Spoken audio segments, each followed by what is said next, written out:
take a look at President Lyndon Johnson speaking at Howard University in 1965. Oh, yes. But freedom is not enough. You do not wipe away the scars of centuries by saying now, you are free to go where you want and do as you desire and choose the leaders you please. You do not take a person who for years has been hobbled by chains and liberate him, bringing up to the starting line of a race, and then say, you are free to compete with all the others, and still justly believe that you have been completely fair. It's pathetic. It's not a question of, there's no you who has the control to be completely fair or completely unfair. I mean, the circumstances are, so someone once criticized the mental tests on grounds that the tests were unfair.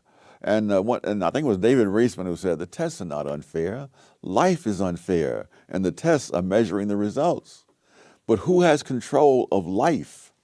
Who has control of the past?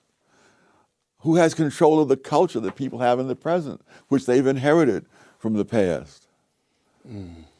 So Lyndon Johnson, in fact, although good liberal that he was, at least in regard, Lyndon Johnson had a complicated career and changed positions on issues many times, but good liberal though he was at that moment, he was in fact engaging in a breathtaking arrogance. Yes. On two counts. One, that white people were the ones who were responsible for where black people stood in the race, that it was up to whites entirely. That blacks, as he described, I mean, I put it this way, the black people are passive, they're acted upon. That's right, that's right. And then the second act of arrogance is the supposition that somehow the federal government could fix it. Yes, it is staggering. But if you wanted to be charitable, you could say, well, he said this in 1965. But if you say, all right, why are people now repeating it in 2013 when we've had nearly half a century of experience to the contrary? And if you look within the black community, those blacks who had escaped what I call the black redneck culture, they've moved on. So, but it's the culture the different parts of the black community had. They were different. Daniel Patrick Moynihan, in his famous 1965 report entitled "The Negro Family, the Case for National Action," close quote. Longish quotation, but it gets to something, I believe. Moynihan, the fundamental problem is that of family structure. The Negro family in the urban ghettos is crumbling. A middle class has managed to save itself, but for vast numbers of the unskilled and poorly educated, the fabric of conventional social relationships has all but disintegrated. So long as this situation persists, the cycle of poverty and disadvantage will continue to repeat itself, close quote. When Moynihan wrote those words, the illegitimacy rate among African Americans was 25%.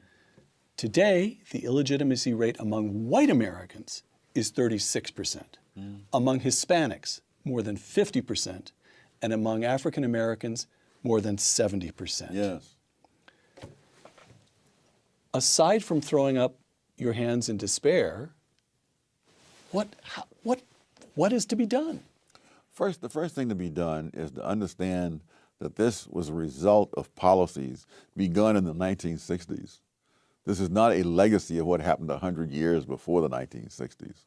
The breakdown of the black family is not a legacy of slavery. No. If you, the classic study of this goes all the way back to the era of slavery, and they find that most black kids, even under slavery, had lived with two parents. And that was true all the way up until the 1960s. And so if you really want to find out what's changed, it has changed since the 1960s. And the fact that whites now have a higher rate of illegitimacy than blacks had when Moynihan wrote suggests that this is something that spreads out. But if you look at something else, if you look at those blacks, look at black husband-wife families, the poverty rate among such families has been in single digits every year since 1994. And so if you look at the external causes, why the husband and wife families and the welfare single mom families all are facing the same society and objective things, but the results are radically different because the cultures and values are different. So you would roll back welfare. I guess that's the principal policy. Okay. So what would Tom Sowell do? One, you'd eliminate welfare. You'd reform welfare. What would you do? Roll it back. All right. And what about affirmative action? Eliminate it. Just gone. Yeah. Colorblind Yeah. policy completely. All right. What prospect for that do you see? None. No present. black leader of any standing. I'm talking about a political leader as opposed to an intellectual such Right. as yourself. You've got, well, there's you, there's Walter Williams. Do you get the sense that there's a growing generation, a rising generation of African American intellectuals who say, enough of this, I'm with Tom Sowell? Well, I don't know if they'll go that far. There's no point. That would be asking a lot. There's no point being reckless. But I think there are people like Shelby Steele and many others, Larry Elder. You can run through a long list, and there are more such people now than there were, say, in the 1970s. But in terms of political leaders, all the incentives politically are for black leaders to blame all problems in the black community on the larger society. And that enables them to take on the role of being the defender of the black community against enemies, which in turn creates the situation in which many blacks don't feel that anything that they do is going to help themselves unless it's done politically as a group. That there's no point. I mean, why would you, if you believe what they say, why would you want to knock yourself out in the school knowing that the man is not going to let you get anywhere? One of the most pathetic things I heard in recent years was a young black man saying that, at one point he thought he would join the Air Force and become a pilot. And then he says he realized that the white man is not going to let a black man become a pilot. And he was saying this decades after the Tennessee Airmen had established their reputation in combat in Europe. But the hopelessness is one of the big products of the race industry.